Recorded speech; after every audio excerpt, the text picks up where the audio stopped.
I know that some in our audience know the finer points of hockey. The Chris Johnston Show. We are your friends. The biggest stories, bringing you inside the game. What did you hear? The Chris Johnston Show. What is going on? Here's Chris with your host, Julian McKenzie. Part of the game. Siege will get to all the reactions from player exit day on Monday in a moment. We have to get to this press conference that's coming on Friday with Leafs management. Can you run us through who's going to be there? Can you run us through why it would be on a Friday? Just seems like a very kind of spaced out between the players talking at the beginning of the week and then management at the end of the week. What do we need to know about this meeting? I thought the Friday press conference was for you to address your suspension in ball hockey. Oh, no. I told you that in confidence. As the video shows, McKenzie approaches the player from behind and drives through the body. Oh, no. Okay, well. The Department of Player Safety has suspended Julian McKenzie for 1 game. Okay, I did not hit him from behind. I hit him from the side. Are you allowed to hit at all? Isn't this like rec league ball hockey? You're allowed some measure of physicality in this. Clearly, league. you went too far. I hit the person from the side, and then it was a really dumb hit. They ended up tripping into my goaltender, but I did not hit them from behind. And this is unjust that I've been suspended for you. Anyway, we're not here to talk about my ball hockey antics. Sorry, but I mean the fact that you just casually dropped in that you've been suspended in ball hockey. That's the biggest news of the moment. What are we really was there doing? a fight? Were you swearing at No. the referees? What No. was the scene? It was just I hit this guy. Do you have to leave the gym? Are you get off the property or what's the protocol? I can't believe someone could even get kicked out of a men's ball hockey league or come on. Oh man. I was going for the ball. I knew the guy was on my side. I just kind of dropped his shoulder. I saw him fall. He went into my goalie, and my goalie looked really hurt. And I was like, crap. I think I made a dumb hit. And then they were like, get out. And I'm like, just whatever. I wasn't even thinking about it too much. I kind of blacked out for a second. I didn't even know where I hit him. I just knew the dude was down. And then they're all like, yeah, you hit him from behind. I didn't think I hit him from behind, but that's what they said. And then just before we started recording, the league made the decision. I'm a goon now. Can you appeal, or is this anyway? Well, I'm gonna miss that game anyway for other reasons. Can we please talk about the Leafs? I will never say that sentence again. Can we please talk about the Leafs? We can. They lost in Game 7 in overtime again. Why did you start the show like this?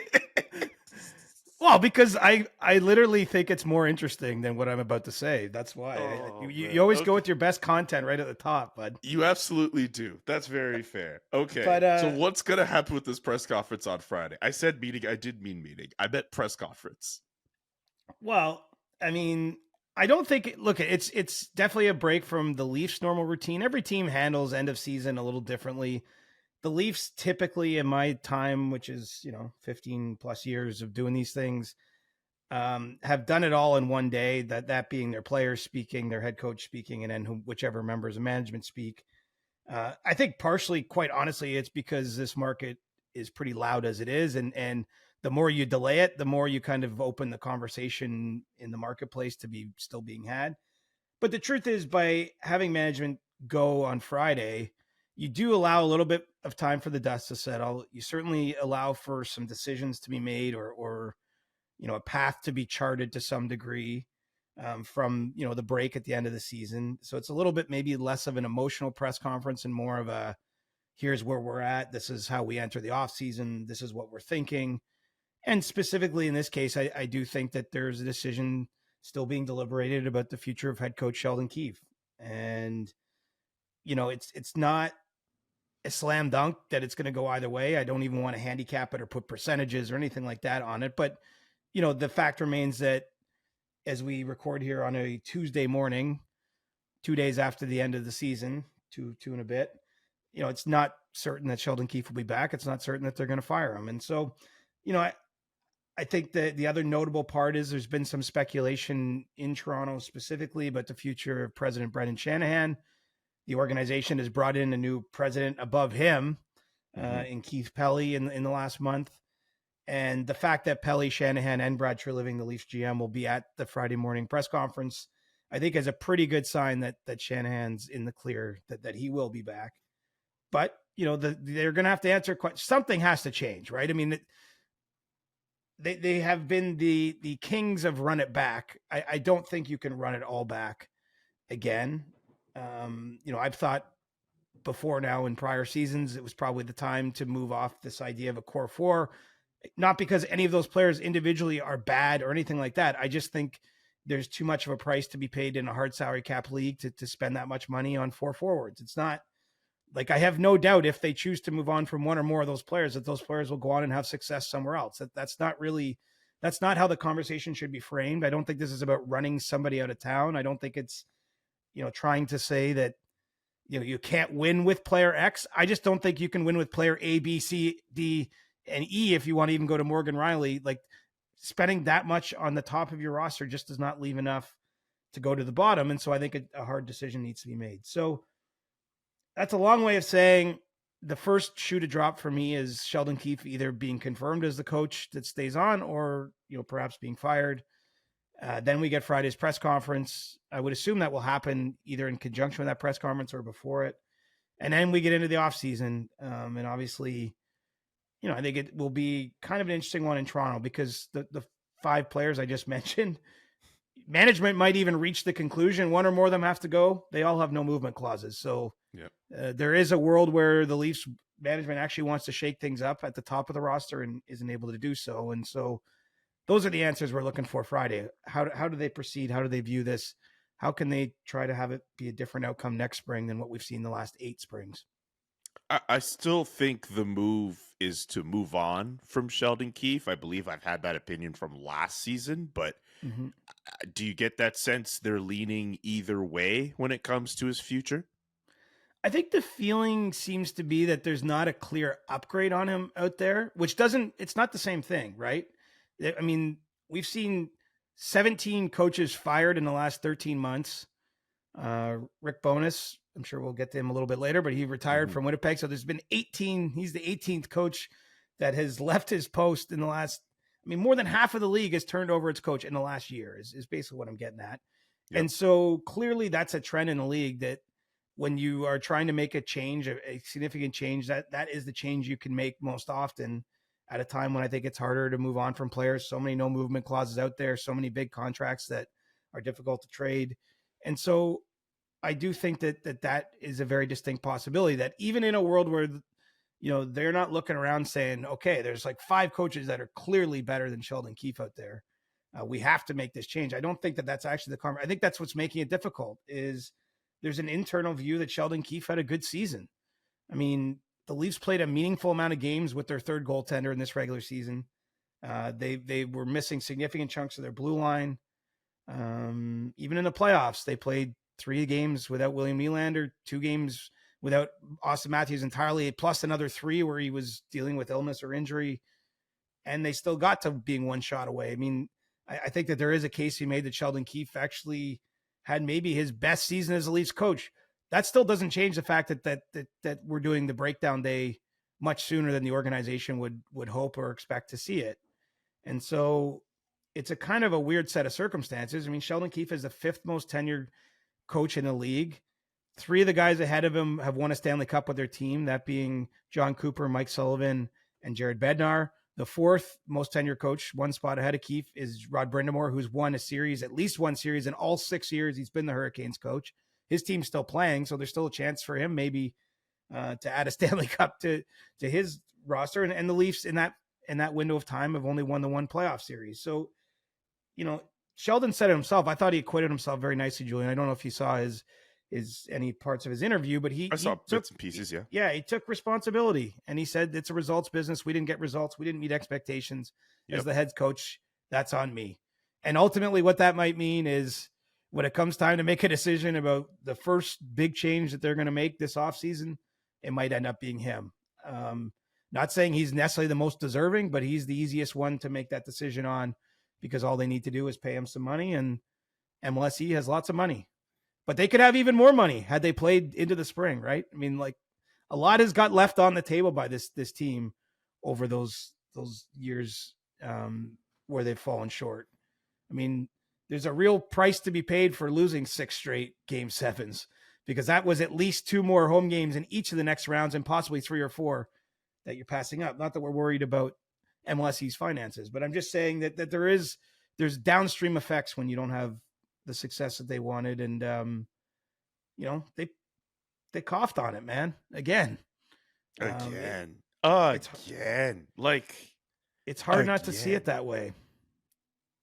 I want. This is just and Boston's a really good team. Sorry, I'm not absolutely I'm not here hating on the Bruins. Like no, they did what they needed to do, and I still can't believe that play that won the series. The dump in off the board, and then David Pastrnak is first to it. Like I still can't believe that play worked out, and it caught everybody napping. Ilya Samsonov, Morgan Riley. A lot of people have been throwing some blame onto Mitch Marner for his role in all this too. Can we actually go through that play? Like, is it as straightforward as Mitch Marner should have just had David Pastrnak as he enters the zone? I mean, at first I was of that thinking, but I'm not so sure anymore. No, there's a line change that happens there with Tyler Bertuzzi, and so the way the Leafs defend that play in the neutral zone, I don't think the onus necessarily is on Mitch Marner. I mean, it was a weird play. Like sometimes, as much as I realize we're going to want to sling arrows in every direction here, sometimes you got to tip your cap to the other team.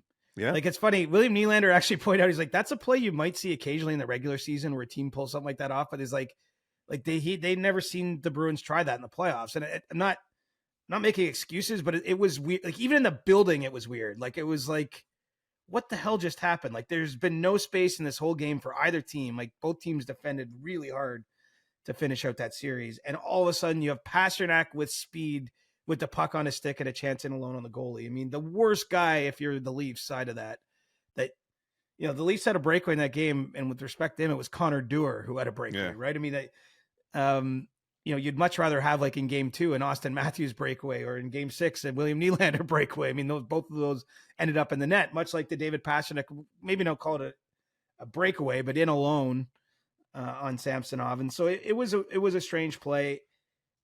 The Leafs, the funny part about all this is they literally probably played the best defensive hockey I've ever seen collectively the Leafs team play in years. I agree. In games 5 and 6, specifically to force game 7, but even game 7, I mean, it wasn't like they gave up a ton of great A's. They didn't trade chances. They were patient in the game. It's the best I've seen them defend the front of the net. Yeah. And they're doing it with a blue line that is clearly inferior to pretty much anyone they were going to face in the playoffs. I mean, if there's an area where I would argue if they're taking away from their forwards and going to have a bit more money to spend, I would say beefing up the blue line would be probably the biggest priority for the organization. But all that being said, just push it aside, push whoever was in and out of the lineup, they found a way. Boston didn't have a lead in any of the last 3 games of the series. So, that tells you what you need to know. They got to being down 3-1 and the Leafs really tightened up and played the sort of style that wins you playoff games. And it won them 2 and gave them a chance to win a third that would have sent them to the second round. They fell short. So,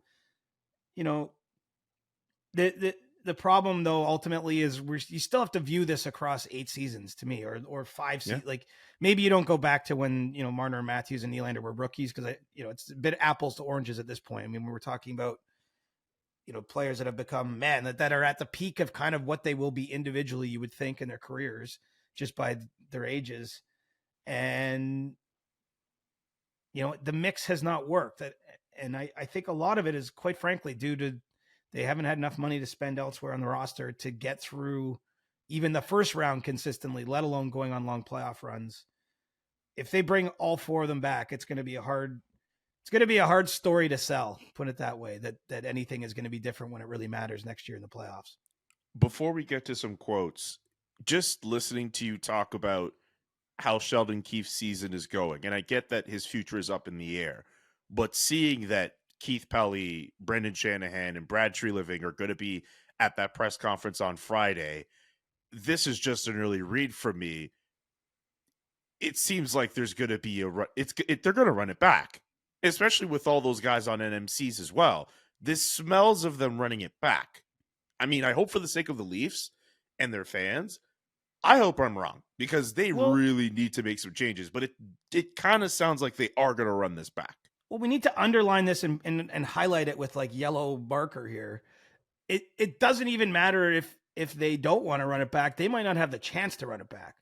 Like how hard a ball do you want to play with Mitch Marner or John Tavares? You know, two players that have no movement clauses, that have 1 year left on their deals, that I do think under the right circumstances, both of them have heavily front loaded contracts. So, you know, in Tavares' case, you might say, yeah, he's getting towards, he's not an $11 million player and he has an $11 million cap hit, but the actual money owed to him is much less than that. Like there are definitely teams in the league that in a perfect world would use John Tavares next year.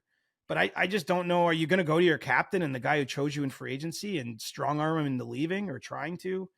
Can you go to Mitch Marner and have that conversation? I mean, that's interesting. I mean, I don't expect them to reveal their plan for that at a press conference on Friday, but I mean, that is definitely a dynamic that they're weighing behind the scenes. Like, do we do that? Is there upside? Can we make a trade that makes sense? So you're right. It does reek of running it back, but the running it back, they lost the chance to have a say in that last year. You know, Mitch Marner did not have a no movement clause, neither did William Nylander, till July 1st. So there was a window from when they lost their last game, which I believe was May 2nd, or something like that, May 2nd-ish, till July 1st, where they could have contemplated moving either of those players without, you know, them having to consent to the contract. The same was true for Austin Matthews. I just don't think, in a practical manner of speaking, that was ever going to be something they'd weigh doing. Mostly because he's a center too, right? I mean, he's, in addition to being the game's most dangerous goal scorer, he plays center, which is a premium position and it is harder to replace just on par than wingers. So they lost that ability last year, and I think that was the sort of great unknown. I mean, this era in Leafs history, like if they never go on and win anything of consequence as a team, which is becoming obviously far more possible than not, just given the age curves and where they're at and how it's gone. And I mean, there's definitely room for a second act, the way Pittsburgh had a second act, the way Boston had a second act. You know, Boston injected McAvoys and Pasternaks and younger players in, and you know, they still had another good run with Bergeron and Chara, you know, getting older, and Marchand and the like that could happen in Toronto, but they're going to have to inject some skill. They're going to have to hope that Easton Cowan, who just won the OHL's Rookie of the Year, their first round pick last year, becomes a player. You know, Matthew Knies looks like a player. I don't know if you had a chance to watch the series, Julian, but man, he took a noticeable step.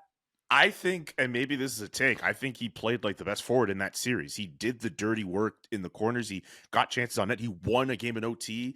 That great setup with William Nylander in Game 6, leading to that breakaway. Matthew Knies made a hell. He looks like an untouchable in all of this. Like he's it's the like guy he realized he's the biggest, strongest guy on the ice, or one of the biggest, strongest guys. Absolutely, he played amazing in that series. But I'll tell you, his season wasn't poor, but his season was very up and down, and you didn't see a lot of that in the regular season. Like, I think if you're looking for some positives, you've come out of that series as the Leafs, you're like, when Joseph Woll played, wow. Like, that's in a drafted and developed goaltender. When Matthew Knies, like in the biggest games, when the pressure was on, like who stood up? Matthew Knies. Like those are great signs. Now, the bad sign would be, well, Joseph Woll didn't play Game 7. That somehow, yet again, I'm just saying, he missed a significant chunk of time in the season, 12 weeks with a high ankle sprain. When the most important game came, his body didn't allow him to play. He's had injuries consistently pretty much every year. You know, I'm not suggesting he pulled the chute, but it's more like what's going on with his body, his training. Like, is there a way that they can ensure this doesn't happen? Because I think the Leafs were ready to have him take the reins this season, and he grabbed them. Obviously, he won games 5 and 6 and played outstanding, but you know, they needed him to be more reliable. So there were some positives there, but they're going to need more drafting and developing, it would seem, to have a second run with this group, or they're going to need to make some home run trade. I mean, maybe there is a trade for Mitch Marner out there that gets them back a defenseman Like it's someone that you can put on your top pairing and is going to be here for 5 years or something like that. I mean, I don't think that is an easy trade to make.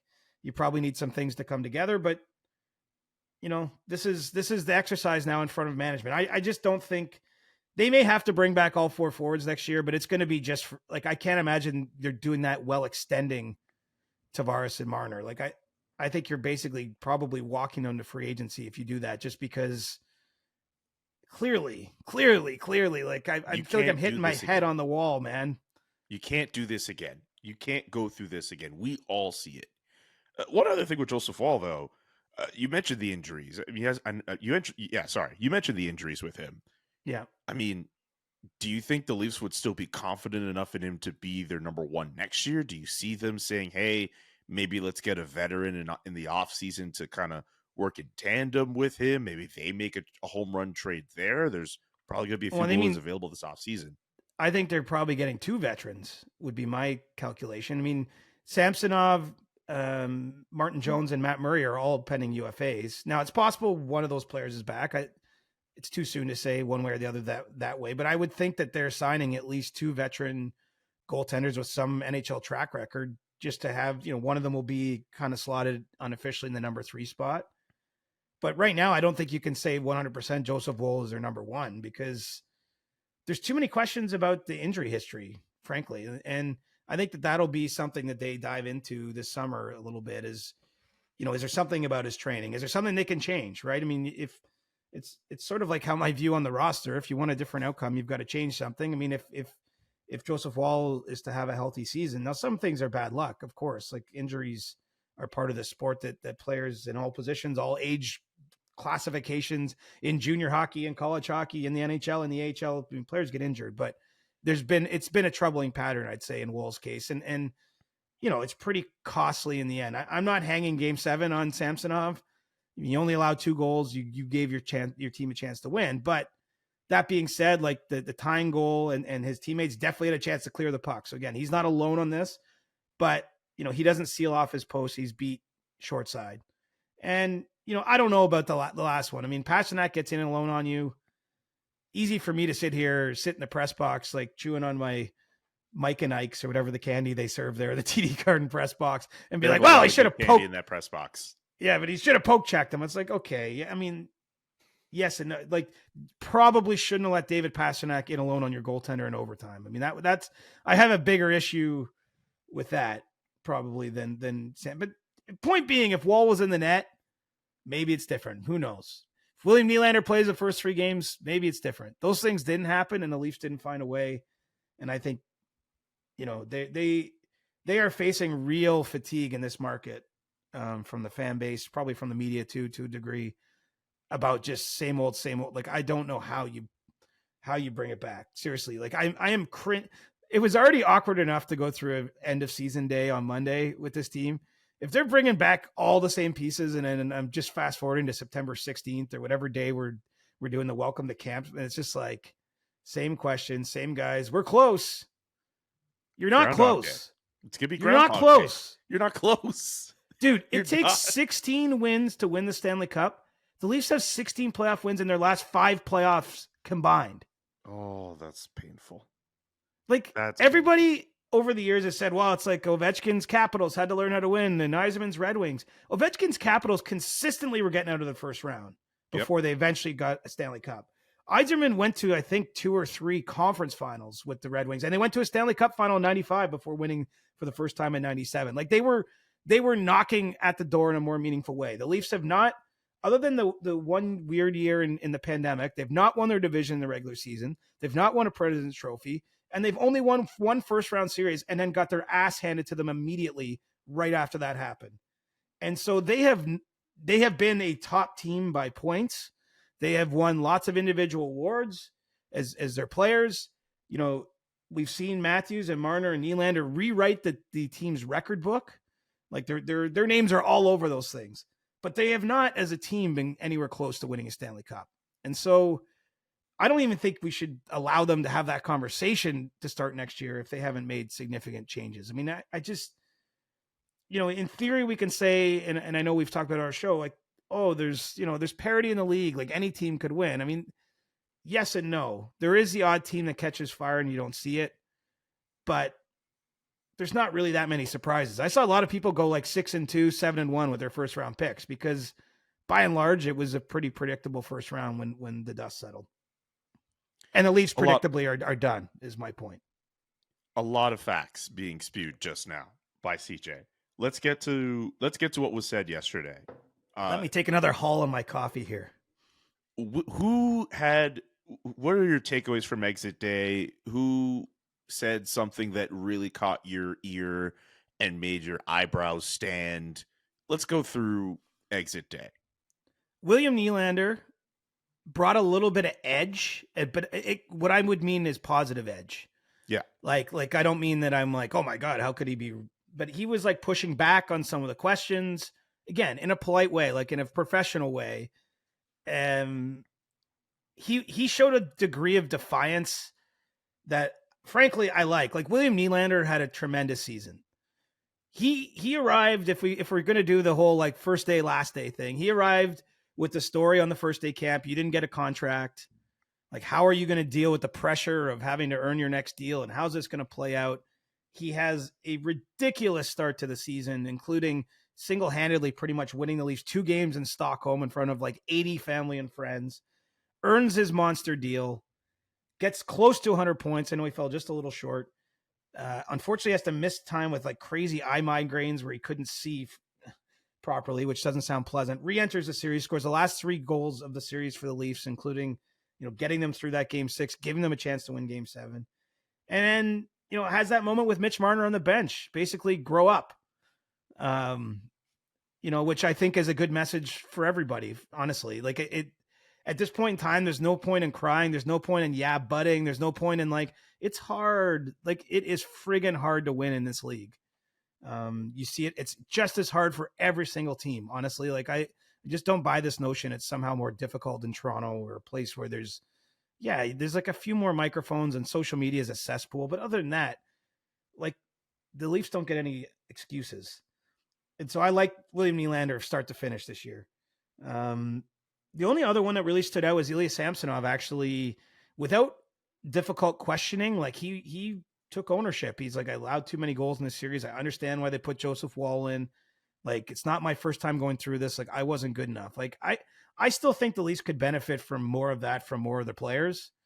That being said, if they don't believe that, I guess if you're saying it, you don't believe it, that doesn't mean anything anyway. So I'd actually like them to believe that a little bit. I'd like them to look at it and not go like, oh, we were 1 goal short, so we were close. I'd like them to look at it and be like we didn't get the job done. I'm someone who's paid a lot of money. I'm counted on to score that goal. Like we didn't make enough plays. That's on me. Like I've got to find a way to make that extra play next year. Like I wish there was a little bit more of that attitude, but that doesn't seem to be there. This is the other part. There's a complacency that's set in here. There is a level of complacency because it is the same. And these guys do have no movement clauses and they do have, big contracts and they have had lots of individual success. Like I'm not taking any of that away from them. Mm-hmm. But I feel like they almost accept losing a little too easily. I'm not saying they like losing. Don't get me wrong. Like it's the nuance there is important. It's sort of like I said at the top. These are all great players. Like that's not what I'm getting at, but there's something about the mix that they have not broken through, right? There's something missing or else we wouldn't be discussing the same thing. Discussion. Yeah. And so I just feel like they need a shot through the dressing room. They need something. And I'm not talking about like someone like Ryan Reeves changed your dressing room. And I think Ryan Reeves honestly was a huge positive this year from where he started to where he ended up.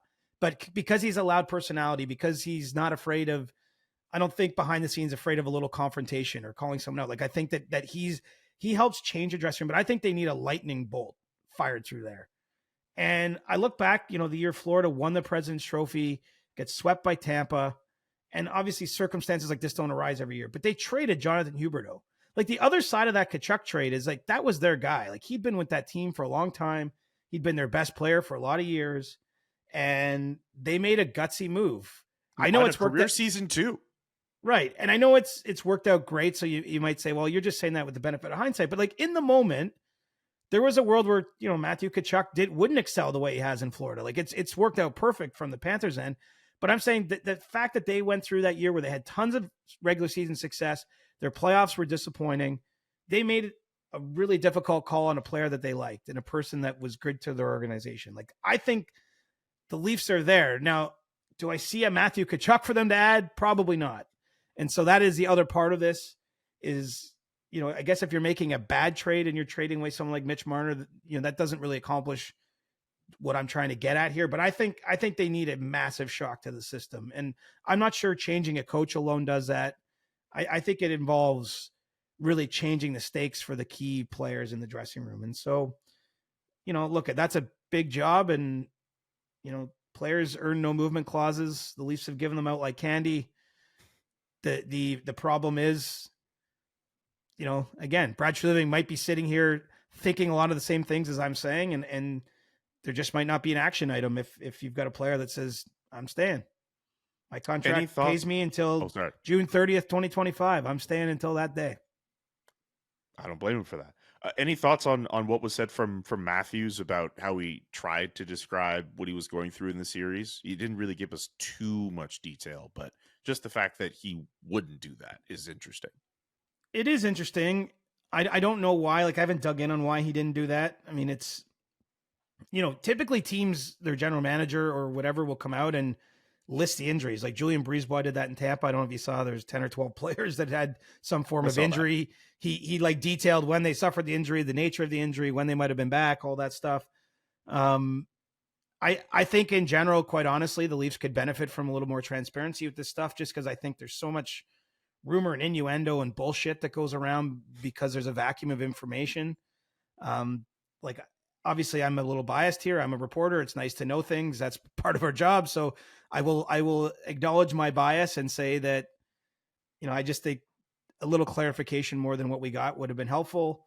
That being said, no one is suggesting at all that Matthews wasn't playing inhibited at the end of that series. He did get back for game 7, made a nice play on the one goal they scored, gave his best under the circumstances. But yeah, I mean, Nylander twice actually, right after game 7 in the dressing room, and then again yesterday at the media veil, went through the sort of the fact that he had these migraines. They weren't sure initially if it was a concussion issue.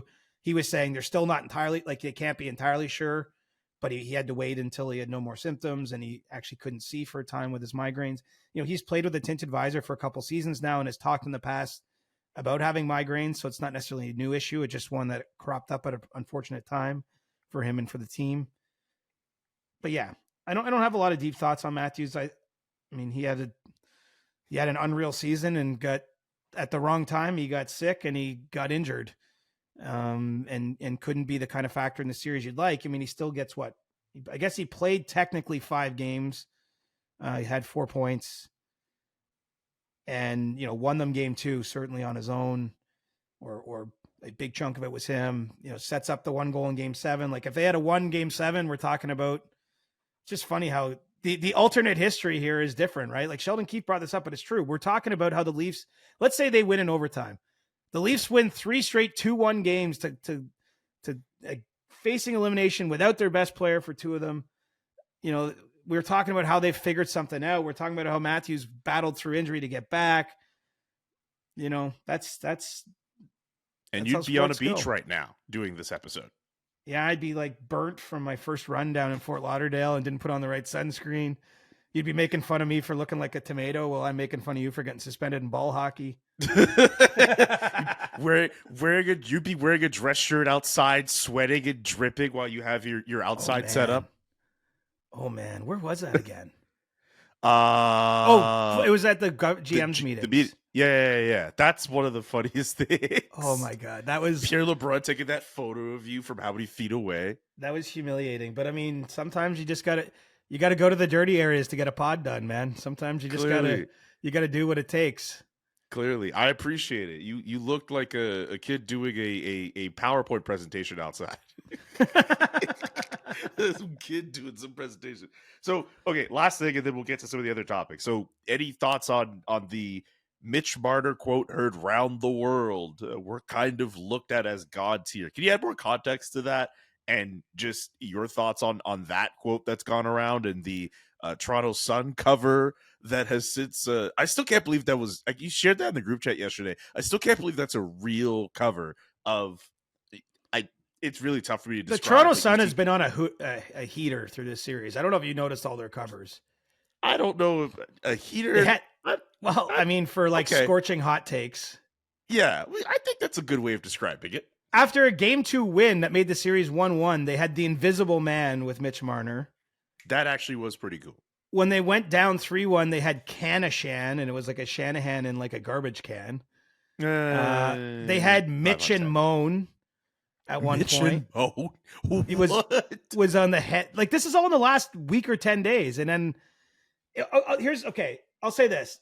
I get why there's lots of dunking going on with Mitch Marner right now. Yes. I understand it.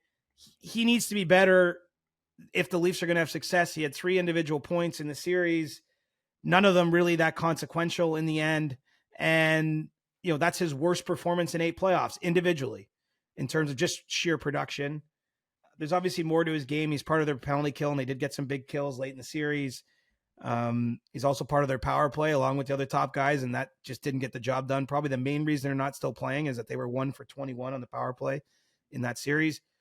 All that said, I just think Mitch misspoke, honestly. I think what he was trying to say is he wants to stay in Toronto. He loves the way he's treated here. People, make him feel like a god, like make him feel so great. Like I think it came out the wrong way. And I get why in this world, it's sort of a gotcha world that everyone goes nuts on that quote, but I'm actually willing that didn't bother me. Like, I'm willing to give him a pass on that, or just say like, okay, like if you've ever heard me ask a question, I've botched a few questions over the years too. Like, sometimes the words just don't come out right of your mouth. Like, you have them in your head and they come out in the wrong order, or they come out in a way you don't intend. So I'll give Mitch a pass on that one. I won't give him a pass on the fact that I do think it is time for a change with him. But I also don't think I think he wants to stay. I don't think he's at all inclined to waive his no movement clause. So I do think he'll be back. But I think both he and the team could benefit from a fresh start. Okay. And that's going to do it for a massive version of Leafs Corner. Yeah, that was like Leafs Pod. Leafs Pod, which normally we leave to Jonas Siegel and James Myrtle to do. I will say, though, the week after the Leafs get beat out is like Super Bowl week in Toronto. What do you mean by that? I just think there's a lot of enthusiasm for discussing changes, for picking through the wreckage of another lost season, through fretting about the future. Like, there's, it's become an event. As much as like I think that's kind of silly to say. Like, I don't know if any team's media, like, we will be pumping out stories at The Athletic for at least the next 10 days on the Leafs, like at least. And I'm not talking one story. Like, it's like Josh Cloak and Jonas Siegel doing their normal thing. I'm weighing in there too. Maybe James Myrtle, or like it will Sean be McIndoe. Like he's been on this too. Like, a lot of people ask you, like, what are you doing for the second round now? It's like, there is no second round in my life, man. My second round is picking through the parts. It's just a fact of life anyway. It feels like the opposite of a Super Bowl, because the Super Bowl, it is an event, but everyone's happy. People are asking silly questions. It's like a week-long media blitz. In this case, it's basically the equivalent of millions of vultures descending on a dead carcass in the middle of nowhere and picking out whatever flesh is left. Did you just call me a vulture? Well, not maliciously. Not maliciously. I mean, it's a fair comparison. I mean, look, people care about this team, though, right? They absolutely do. I didn't mean that. By the way, I do not mean that maliciously to you or any of my Toronto media friends. But like, that's literally what this is. The team is dead, and we're just gonna keep picking at it and picking at it and picking at it and picking at it until we get enough flesh, and then we move out of here. That's what's gonna happen. The Leafs have the biggest fan base in the league, I believe. I mean, part of it is they're just an original 6 team. Toronto's the largest. They're definitely the most noticeable in Canada. I just think it's the biggest numbers. I mean, it's just numbers at a certain point. It's not. I'm not saying that like Toronto's the biggest city in the country. Canada is the home to the game. The most NHL players come individually from the GTA, like, because it's just a factory around here. Like, I'm not saying it's all good, but the point is people want answers. Like, people want to celebrate a Leafs Stanley Cup win before they die. And everyone sees a loss like they saw in Boston. And they're like, man, it's at least another year. And I don't know how much time I got left. So, I mean, even Joe Bowen tweeted that. I don't know if you saw that. I didn't see that. But Joe Bowen, he was sort of an end of season tweet. Thanks everyone for engaging. He's like, I don't know how many years I have left. Like people just want them to get it right. Right. They actually play in arena. They play like a montage of players, and I can't remember the song, but like the catchphrase of the song is like, this time we're going to get it right, or something like that, something along those lines. Like, people just want them to get it right. And so that's why it becomes our Super Bowl week, is because everyone has an opinion and wants to debate about how they can get it right, what needs to change. And look, they're right back at the drawing board, man. 16 playoff wins in 5 years. That screams. That tells a story. Like, I think we can get lost in the fact that, they almost moved on to round 2. Well, moving on to round 2, you're still 6 weeks from the Cup. Anyway, you still only had like one series win in the last how many years? Like, that's not good enough for the core since 2004. Like, anyway, one series win in at least 21 years. Like, there are kids who were born in 2004 who have become Leafs fans now. Like, anyway, we've picked at the carcass enough. Yeah, there's kids that were born in 2009. There's kids that are Leafs fans that don't remember 2013. That's probably a good thing. That thing inflicted a certain amount. That thing inflicted a certain amount of trauma. I think it did. Do you know what's funny? Do I know a quick story? So, yeah, please. In the lead up to Game 7, obviously it was the fourth Game 7 the Leafs have played in Boston since 2013. I was trying to do a story with former players from those Leafs teams. Granted, it was on one day's notice. Like, they won on Thursday night. I was waking up and flying to Boston Friday, and the game was Saturday, so there wasn't a lot of time.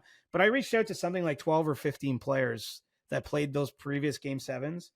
Only 2 agreed to speak with me out of 12 or 15. Jeez. One didn't call, like, after agreeing. The other got back to me too late. Like, I don't think it was malicious, just like, but like, the point is, and I'm not hating on the guys, but I just think those Game 7 losses for those Toronto players, like, still years later, guys that aren't part of the team anymore, many of them aren't even in the league anymore, just don't even, like, they just want them to go away. And honestly, I think it was 16 new players or something like that just got their first Game 7 with the Leafs. If I'm doing that same story in 10 years, those guys aren't going to want to talk to me either. Like Boston has done something. If you've played for the Leafs, like, losses at TD Garden. Anyway. Yeah, anyway, I'm just sharing that. It's just interesting. Like, all these former Leafs. That's a really guys, interesting story. And guys that I wasn't like trying to like pin the Game 7 loss on. Really, it was more like, what's the atmosphere like? What do you remember? Like, how can the team have success? All those sorts of things. And there wasn't much. There wasn't much offered there. Guys, I live in Calgary, and you might not know this. It's like one of the sunniest places in the world, and I need quality shades built to last. Big shout out to our friends at Shady Rays who have us covered with premium polarized shades that won't break the bank. You might not know what Shady Rays is. It's an independent sunglasses company offering a world-class product rated 5 stars by over 300,000 people. Their shades, just like the ones I'm wearing right now, have durable frames and crystal clear optics, making them the perfect choice for all outdoor adventures, especially for people like me who live out west, who have the opportunity to go out and hike and take in the sun. And having these bad boys really makes a difference. Plus, if your shades ever go missing or take an unexpected hit, they have the most insane protection in all of eyewear. Every pair is backed by lost or broken replacements. And if you don't like your shades, exchange them for a new pair or return them worry-free within 30 days. There's no risk when you shop. Their team always has your back with personal and fast support. And right now, if you go to shadyrays.com and use code Johnston, you get 50% off 2 or more pairs of polarized sunglasses. 2 or more pairs off polarized sunglasses. 50%. Like, that's a really good deal. All you have to do is go to shadyrays.com and use the code Johnston. It's CJ's last name. It's easy. And you can get yourself 50% off on 2 or more pairs of polarized sunglasses. Okay, let's do a quick run through of the rest of the playoff picture before we get to Ask CJ. We did spend a lot of time on the Leafs. Let's talk about Travis Green, who is expected to be Senators head coach named Hang this on. week. Breaking news. Whoa. Kucherov, McKinnon, and Connor McDavid are your 3 finalists. For the Hart Trophy. Hart Trophy. That's not completely surprising to hear. It seemed like it was going to be a 3-headed monster. That 3-headed monster. Wow. Okay. Chris Johnston literally put that tweet together as I'm talking. But yeah, it's not a complete surprise. It's not a complete surprise that it is those 3 players. No, but it just was announced, and since we're recording the pod still, we might as well touch on it quickly. Breaking. I actually had Austin Matthews in my top 3. I didn't have him 1, and I know. There's no bad choices. We went over this late in the regular season. Like, I don't think Kucherov was my number 1 pick. So, am I allowed? I mean, I could say my number 1. Yeah, pick. we're not supposed to go through our whole ballot because someone could add them all up and really figure it out. But oh, okay. But you can say your number 1. Just I don't go picked, like, here's my 1, 2, 3, 4, 5, because someone can start adding all the math and whatever. Okay, Nathan McKinnon was my pick. I just thought he was an automatic point guy at home. He had that 35-game home point streak. Had a career season. I just thought what he did this year couldn't be denied. So that's my pick. Anyway, all right, cool. We now know the Hart finalists, but let's get to Travis Green, the expected new head coach for the Sens. What are your insights on the coaching decision by the Ottawa Senators? I'm not sure if it's that popular of a decision right now. Well, I don't think that's entirely fair. I haven't taken the temperature because I've been sort of tied up with Leafs Media Day and all that. Right. But I'll tell you this, the Sens did an exhaustive search. Like, exhaustive. I think they considered everyone that they could possibly consider. They talked to a lot of people. I know Craig Berube was one of the ones they were talking to down to the end. And, they end up going with Travis Green, who I think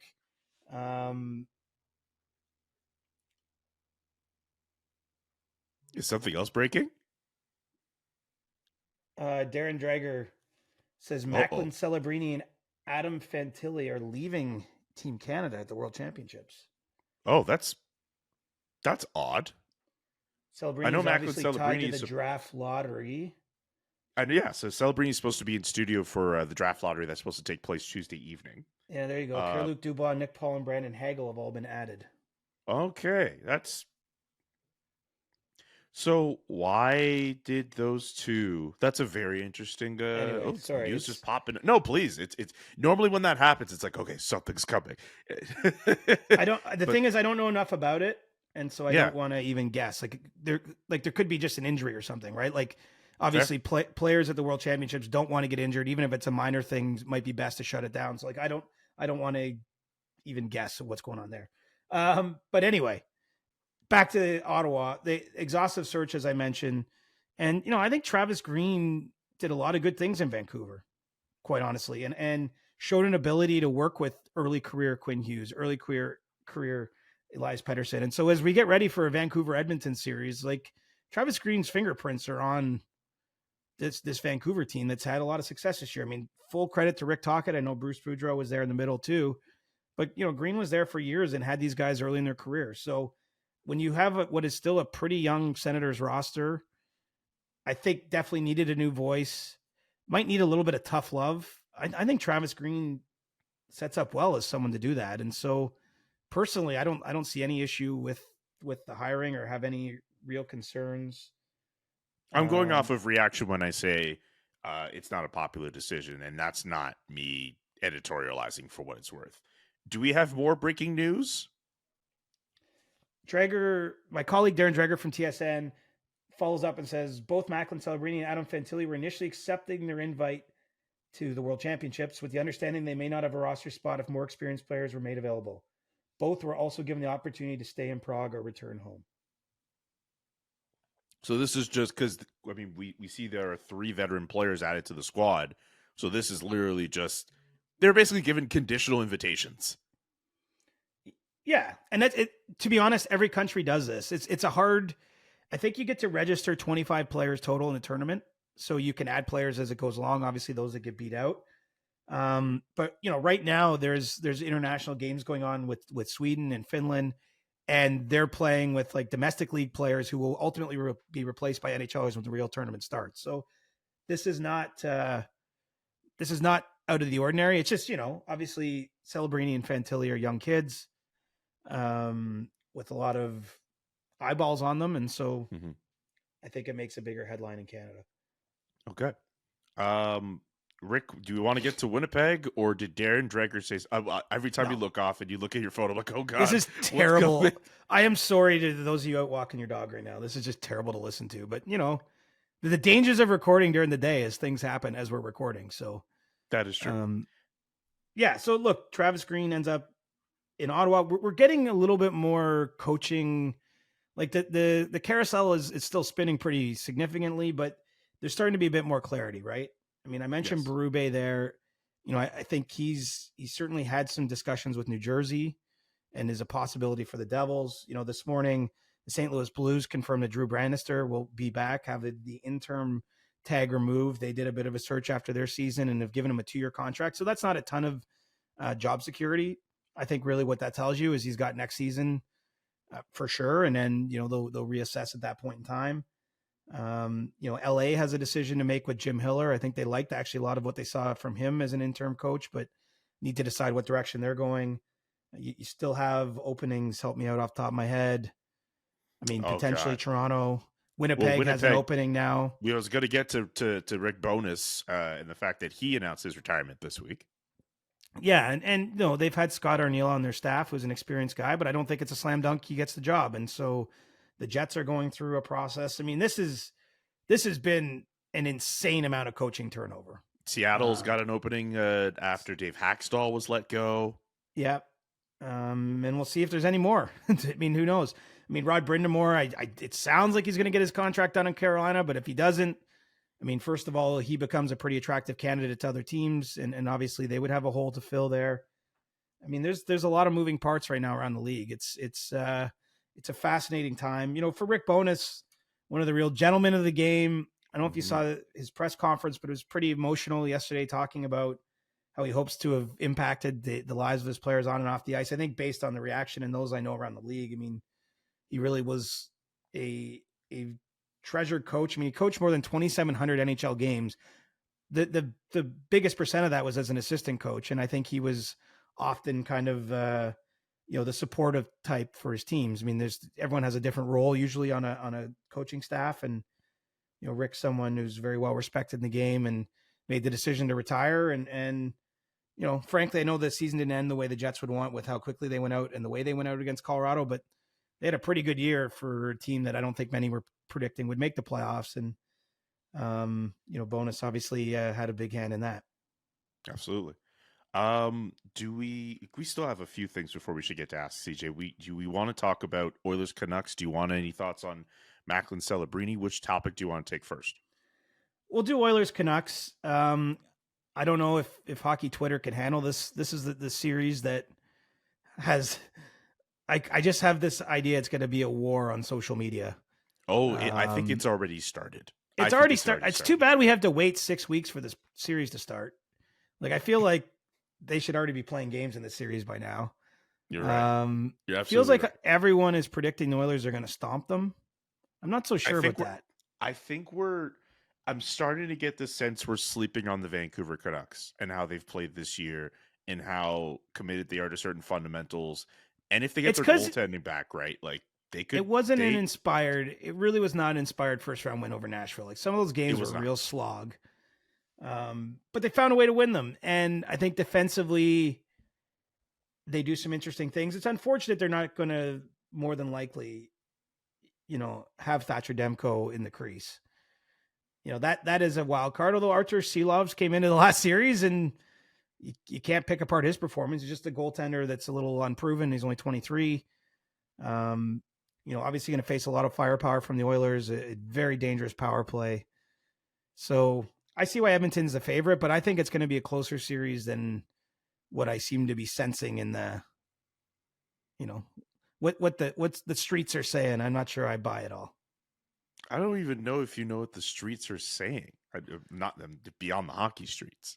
Well, it feels like the streets are saying like this, like why even contest this series? It's over before it began. But I think it's going to be. I'm close. kidding with the streets, but no, you're right. Like I'm picking Edmonton, but I think it's going to be like a 6-game kind of series. I don't think they're getting swept or anything like that. No, there's no way this is going to be a sweep. No way this is going to be a sweep. This should be 6 or 7 games. But you're right. Yeah, there's a lot of people. I've seen the predictions from ESPN panelists make its way through social media. I believe Ryan S. Clark might be the only ESPN NHL journalist at the company who thinks the Canucks could win that series. And if Ryan Clark ends up being right, well, legend. Good on Ryan. Legend. Absolute legend. I'm picking Dallas over Colorado too. Sorry, producer Drew. I picked Dallas to win the cup, so I got to stay. I got to stand on that. I'm picking the Oilers to win to beat the. Wow, Canucks. we're boring. We agree on everything. Yeah, what a terrible thing to have on our show. We agree with everything. Awful, terrible. I have Carolina, who I know are down 1-0 in the series as I record this, and Florida in the other round. I have the Rangers. I picked the Rangers to go to the conference final anyway. Well, no, I picked them to go to the Stanley Cup final, so the Rangers have to win. And I'll say Florida over. Well, last episode I said the Boston Bruins or whoever was going to win that Leafs Bruins series would be food, and the Boston Bruins wallop the Florida Panthers in game 1 of their series. So old takes exposed. Yeah. Don't get in the business of predicting stuff, kids, because you will look like an idiot when you get stuff wrong. Anyway, one last one. Draft lottery tonight. Who do you think deserves Macklin Celebrini the most? Not who do you think is going to win, because the odds are there, but who do you think of all the franchises who have a chance at him deserves him the most?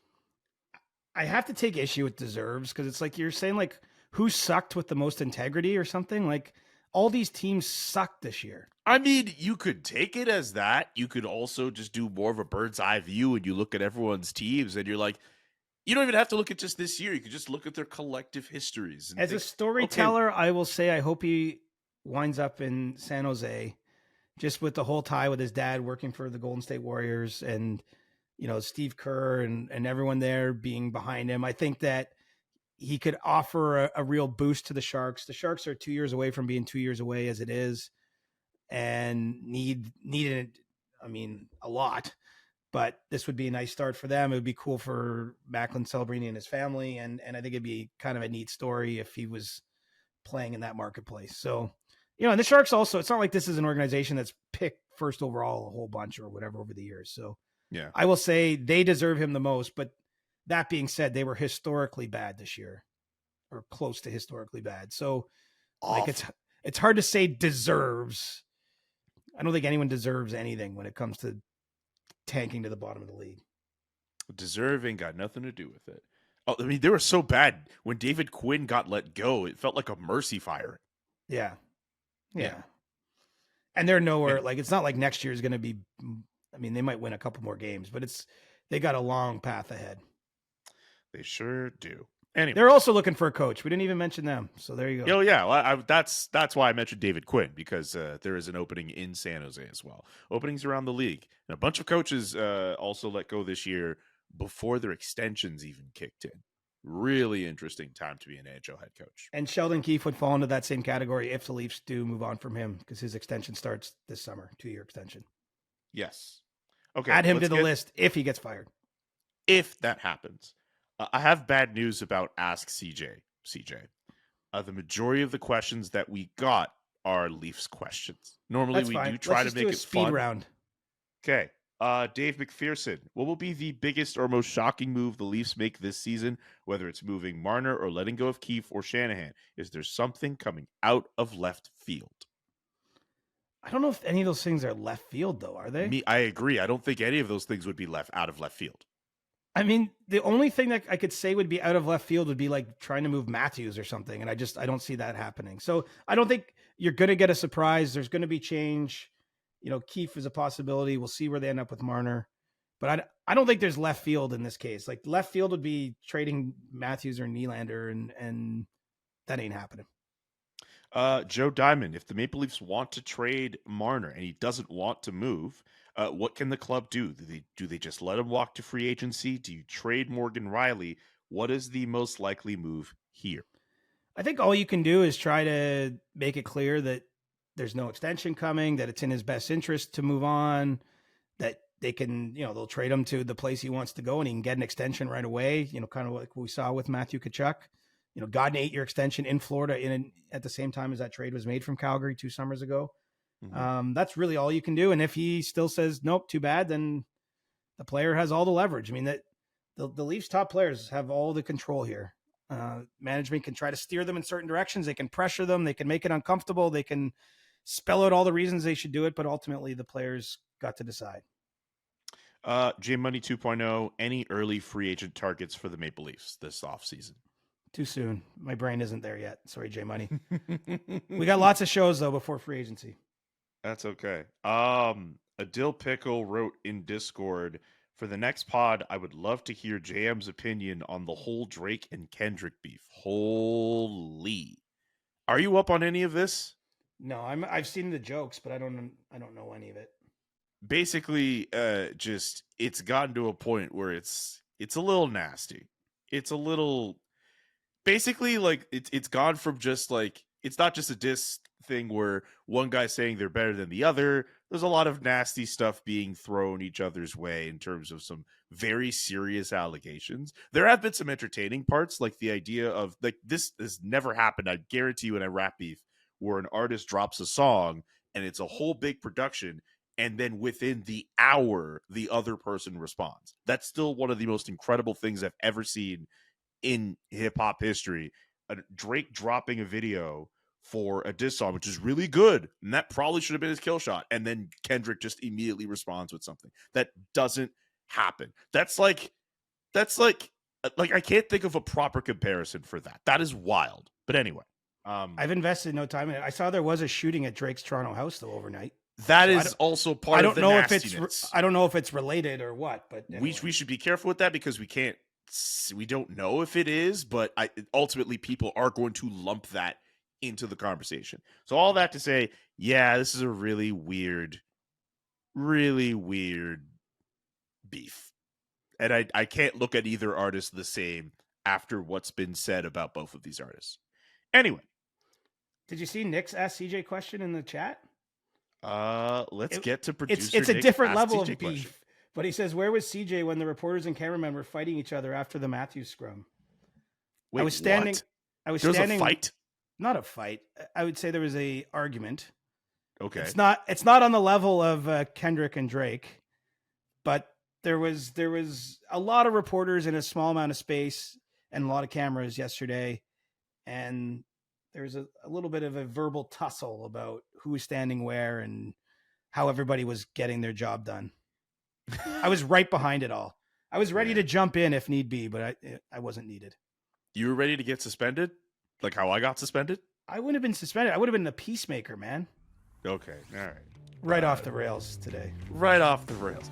Good God. Peace, guys. The Chris Johnston Show. Inside the Game, twice a week. Follow Chris on Twitter @ReporterChris. And follow Julian McKenzie @JK McKenzie.